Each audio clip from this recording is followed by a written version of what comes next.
നമസ്കാരം. എക്സലൻ്റ് അക്കാദമിയുടെ പുതിയൊരു വീഡിയോയിലേക്ക് എല്ലാവർക്കും സ്വാഗതം.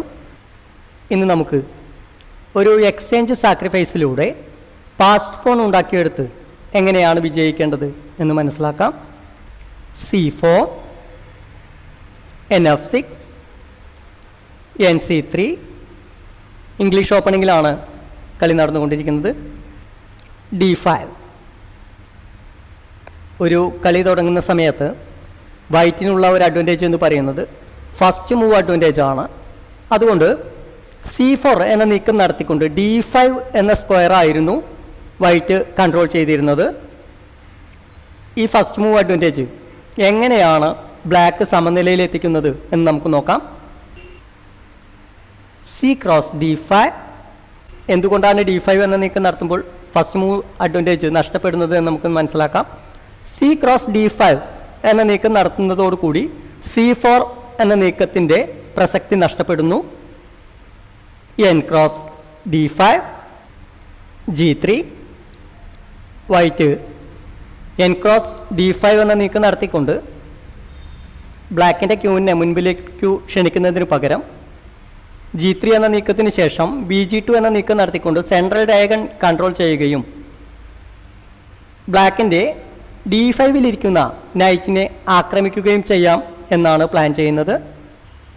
Night cross C3, B cross C3, B cross C3 എന്ന നീക്കം നടത്തുമ്പോൾ വൈറ്റിൻ്റെ A2-ലെ ഒരു പോൺ ഒറ്റപ്പെടുന്നു. എന്നാൽ വൈറ്റിൻ്റെ ബിഷപ്പിനെ മുൻപിലോട്ട് നീക്കം നടത്തുവാനുള്ള ഒരു അവസരം കൂടെ ഉണ്ടാക്കിയെടുക്കുവാൻ വൈറ്റിന് സാധിക്കുന്നു. G6, bishop G2, bishop G7, queen B3. ക്യൂനും ബിഷപ്പും ഉപയോഗിച്ചുകൊണ്ട് B7-ൽ ഇരിക്കുന്ന പോണിനെ ആക്രമിക്കുന്നു. പോൺ C6, ബിഷപ്പിൻ്റെ ഡയഗൺ പോൺ ഉപയോഗിച്ചുകൊണ്ട് ബ്ലോക്ക് ചെയ്യുന്നു. Pawn D4. ചെസ് ബോർഡിൻ്റെ മധ്യഭാഗത്തുള്ള E5 എന്ന കളത്തിലേക്ക് ബ്ലാക്കിൻ്റെ പോൺ നീക്കം നടത്തുവാനുള്ള ഒരു സാധ്യത മുന്നിൽ കണ്ടുകൊണ്ട് വൈറ്റിൻ്റെ പോൺ ഉപയോഗിച്ചുകൊണ്ട് E5 എന്ന സ്ക്വയർ നിയന്ത്രിക്കുന്നു. Black ക്യാസ്ലിംഗ്. Bishop A3. Bishop A3 എന്ന നീക്കം നടത്തി E7-ൽ ഇരിക്കുന്ന പോണിനെ പിൻ ചെയ്യുന്നു. Night D7.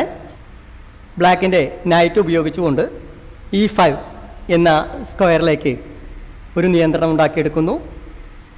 ബ്ലാക്ക് E5 എന്ന നീക്കം നടത്തുവാനുള്ള സാധ്യതയാണ് നമ്മൾ വിലയിരുത്തേണ്ടത്. Bishop H3. വൈറ്റിൻ്റെ ബിഷപ്പ് ഉപയോഗിച്ചുകൊണ്ട് D7-ൽ ഇരിക്കുന്ന നൈറ്റിനെ ആക്രമിക്കുന്നു. Rook E8.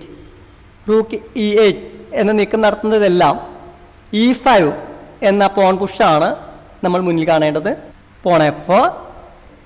വൈറ്റ് F4 എന്ന നീക്കം നടത്തുമ്പോൾ E5 എന്ന സ്ക്വയറിലേക്ക് രണ്ട് പോൺ കൊണ്ടുള്ള നിയന്ത്രണം ഉണ്ടാക്കിയെടുക്കുന്നു. Queen C7. ബ്ലാക്കും വൈറ്റും E5 എന്ന സ്ക്വയറാണ് ഇപ്പോൾ നിയന്ത്രണത്തിലാക്കുവാൻ ശ്രമിക്കുന്നത്. Night F3.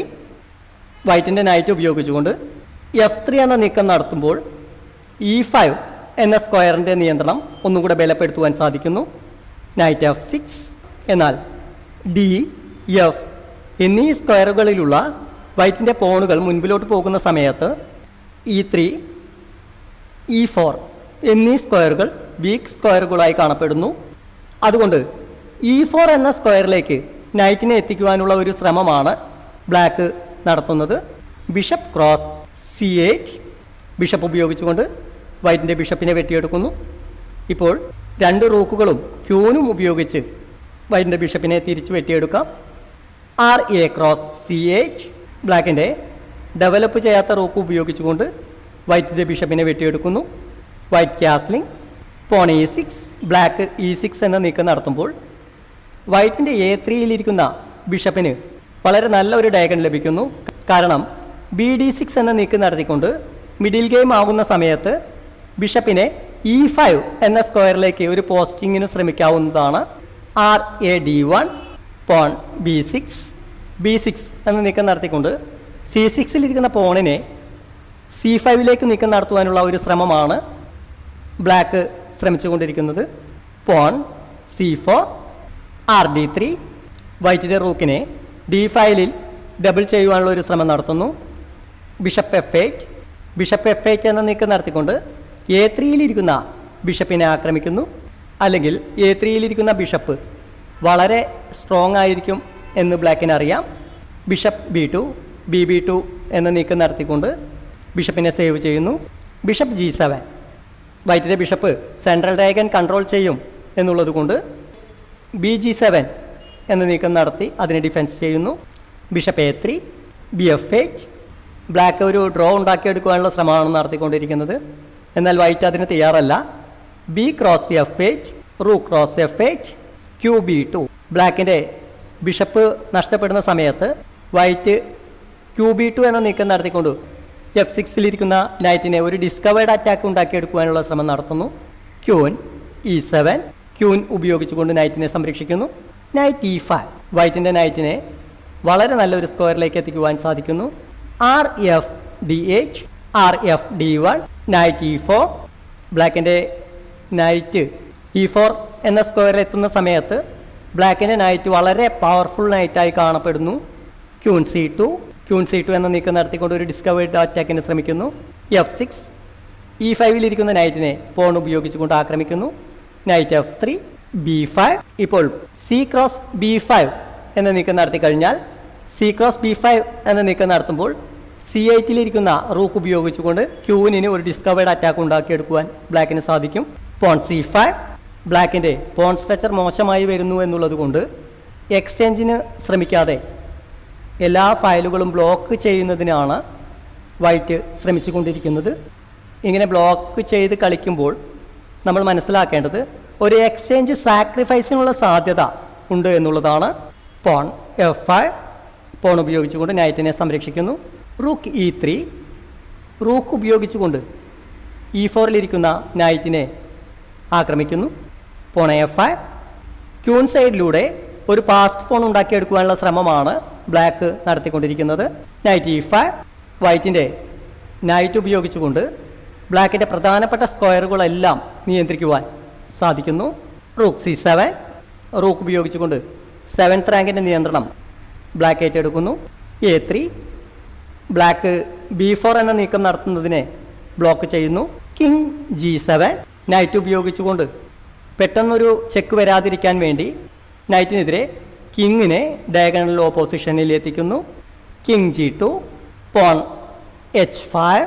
പോൺ H5 എന്ന നീക്കം നടത്തുമ്പോൾ ബ്ലാക്കിൻ്റെ കൂടുതൽ പോണുകൾ വീക്ക് പോണുകളായി കാണപ്പെടുന്നു. കാരണം 4 ബാക്ക്വേർഡ് പോണുകൾ ഇപ്പോൾ നമുക്ക് ചെസ് ബോർഡിൽ കാണാം.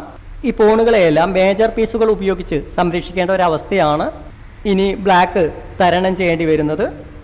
Rook cross E4, F cross E4, queen cross E4. ഇപ്പോൾ ബ്ലാക്കിന് G6 ഇരിക്കുന്ന പോണോ അല്ലെങ്കിൽ C6 പോണോ നഷ്ടപ്പെടും.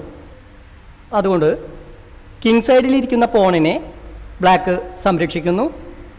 Queen F6, night cross C6. Night ഉപയോഗിച്ചുകൊണ്ട് C6 പോണിനെ വെട്ടിയെടുക്കുമ്പോൾ D8 റൂക്കിനെ നൈറ്റ് ഉപയോഗിച്ചുകൊണ്ട് ഒരു അറ്റാക്ക് കൊടുക്കാൻ കൂടി സാധിക്കുന്നു. Rook D5.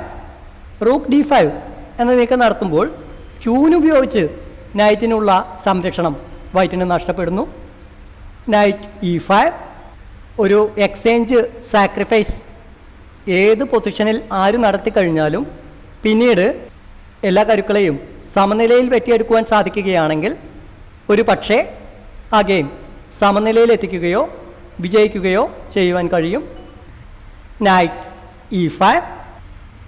Queen F5. വൈറ്റിൻ്റെ queen ഉപയോഗിച്ചുകൊണ്ട് വെട്ടിയെടുക്കുവാനുള്ള ഒരു ശ്രമമാണ് ബ്ലാക്ക് നടത്തിക്കൊണ്ടിരിക്കുന്നത്. Queen D3. Queen cross D3. Rook cross D3. RD8. ബ്ലാക്കിൻ്റെ ക്യൂൻ സൈഡിലുള്ള പോണിനെ പാസ്റ്റ് പോൺ ആക്കിയെടുക്കുവാനുള്ള ഒരു ശ്രമമാണ് ബ്ലാക്ക് നടത്തിക്കൊണ്ടിരിക്കുന്നത്. King F3. വൈറ്റിൻ്റെ കിങ്ങിനെ വളരെ പെട്ടെന്ന് തന്നെ ചെസ് ബോർഡിൻ്റെ മധ്യഭാഗത്ത് എത്തിക്കുന്നതിന് ശ്രമിക്കുന്നു. Rook B8. Rook B3, porn B4, A4. Queen സൈഡിൽ ഒരു കണക്റ്റഡ് പാസ് പോൺ ഉണ്ടാക്കിയെടുക്കുവാൻ ബ്ലാക്കിന് സാധിക്കുന്നു. എന്നാൽ വൈറ്റിൻ്റെ A4-ലിരിക്കുന്ന പോണിനെ വെട്ടിയെടുക്കുവാൻ സാധിക്കുകയാണെങ്കിൽ ഒരു പക്ഷേ ഈ ഗെയിം ബ്ലാക്കിന് നിഷ്പ്രയാസം വിജയിക്കുവാൻ സാധിക്കും. പക്ഷേ വൈറ്റ് ഒരു ക്ലോസ്ഡ് പൊസിഷനാണ് ഉണ്ടാക്കിയെടുത്തിട്ടുള്ളത്. അതുകൊണ്ട് തന്നെ ബ്ലാക്കിൻ്റെ 2 റൂക്കുകളും പ്രത്യേകിച്ച് നീക്കങ്ങളൊന്നും നടത്തിയിട്ട് കാര്യമില്ലാത്ത ഒരവസ്ഥയിലാണ് നമുക്ക് കാണുവാൻ സാധിക്കുന്നത്. Rook D8, king E4, RC C8, knight C4. ബ്ലാക്കിൻ്റെ A5-ലിരിക്കുന്ന പോണിനെ നൈറ്റ് ഉപയോഗിച്ചുകൊണ്ട് ആക്രമിക്കുന്നു. Rook A8, rook E3, king F6, knight D2, king E7, knight B3. ബ്ലാക്കിൻ്റെ B4-ലിരിക്കുന്ന പോണിനെ ബ്ലോക്ക് ചെയ്യുന്നതിനും A5-ലിരിക്കുന്ന പോണിനെ ആക്രമിക്കുന്നതിനും നൈറ്റിന് സാധിക്കുന്നു. റൂക്ക് A6, വൈറ്റിൻ്റെ C6 എന്ന നീക്കം ബ്ലോക്ക് ചെയ്യുന്നതിന് വേണ്ടിയാണ് റൂക്ക് A6 എന്ന നീക്കം നടത്തുന്നത്. King D3, rook D5, G5 എന്ന നീക്കം നടത്തിക്കൊണ്ട് ഒരു ഫയൽ ഓപ്പൺ ചെയ്യുന്നതിനുള്ള ശ്രമമാണ് ബ്ലാക്ക് നടത്തുന്നത്. H4, ബ്ലാക്കിൻ്റെ ആ ശ്രമം H4 എന്ന നീക്കത്തോടു കൂടി ബ്ലോക്ക് ചെയ്യപ്പെടുന്നു. Rook A8, king C4, king D7, rook D3.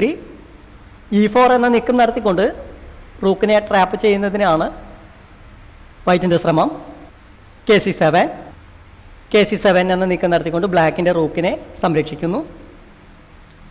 Rook D1, rook D7, rook G1, rook F7, rook B1, king B7, night D2, NE4, ND6 എന്നീ നീക്കങ്ങൾ നടത്തിക്കൊണ്ട് കിങ്ങിനെയും റൂക്കിനെയും ഫോർക്ക് ചെയ്യുകയും വൈറ്റിൻ്റെ നൈറ്റിനെ ചെസ് ബോർഡിൻ്റെ മധ്യഭാഗത്തുള്ള വളരെ നല്ല ഒരു സ്ക്വയറിൽ എത്തിക്കുവാനും വൈറ്റിന് ഈ പൊസിഷനിൽ സാധിക്കും. കിങ് C6, KC6 എന്ന നീക്കം നടത്തിക്കൊണ്ട് വൈറ്റ് ഉദ്ദേശിച്ച നീക്കങ്ങൾ നടത്തുന്നതിന് പകരം NF3 എന്ന നീക്കം നടത്തുവാൻ പ്രലോഭനം നടത്തുന്നു. നൈറ്റ് F3, NE5 എന്ന നീക്കം നടത്തിക്കൊണ്ട് ഒരു ഫോർക്ക് ചെയ്യുക എന്നതാണ് നൈറ്റിൻ്റെ ലക്ഷ്യം. King C7, knight E5, rook G7. G6-ലിരിക്കുന്ന പോണിനെ റൂക്ക് ഉപയോഗിച്ചുകൊണ്ട് സംരക്ഷിക്കുന്നു. ഇപ്പോൾ നമുക്ക് ചെസ് ബോർഡിൽ കാണുവാൻ സാധിക്കുന്നത് ബ്ലാക്കിൻ്റെ റൂക്കുകൾ ഡിഫെൻസിങ് പീസുകളായി മാത്രമാണ് നിലനിൽക്കുന്നത്. Rook B3, rook B8, porn E4. Chess ബോർഡിൻ്റെ മധ്യഭാഗത്ത് വളരെ മനോഹരമായ ഒരു കണക്റ്റഡ് പോൺ ഉണ്ടാക്കിയെടുക്കുവാൻ വൈറ്റ് ശ്രമിക്കുന്നു. എന്നാൽ ചെസ് ബോർഡിൽ ഒരു ഓപ്പൺ ഫയൽ ഉണ്ടാകുന്നത് തടയുന്നതിന് വേണ്ടിയുള്ള എല്ലാ ശ്രമങ്ങളും വൈറ്റ് നടത്തിക്കൊണ്ടിരിക്കുന്നുണ്ട്. Rook G8, D5, E cross D5 plus E cross D5. Chess ബോർഡിൻ്റെ മധ്യനിരയിൽ വളരെ നല്ല കണക്റ്റഡ് പാസ് പോൺ ഉണ്ടാക്കിയെടുക്കുന്ന കാര്യത്തിൽ വൈറ്റ് 100% വിജയിച്ചിരിക്കുന്നു. RB C8, D6 plus king D8, king D5, rook G7. മറ്റു നീക്കങ്ങളൊന്നും തന്നെ ബ്ലാക്കിന് ഇല്ല എന്നതാണ് സത്യം. Porn C6. ഈ പൊസിഷനിൽ വൈറ്റിൻ്റെ നീക്കങ്ങൾ പ്രതിരോധിക്കുന്നതിന് കാര്യമായി ഒന്നും തന്നെ ചെയ്യാനില്ല എന്നതുകൊണ്ട് ബ്ലാക്ക് ഈ പൊസിഷനിൽ റിസൈൻ ചെയ്യുന്നു.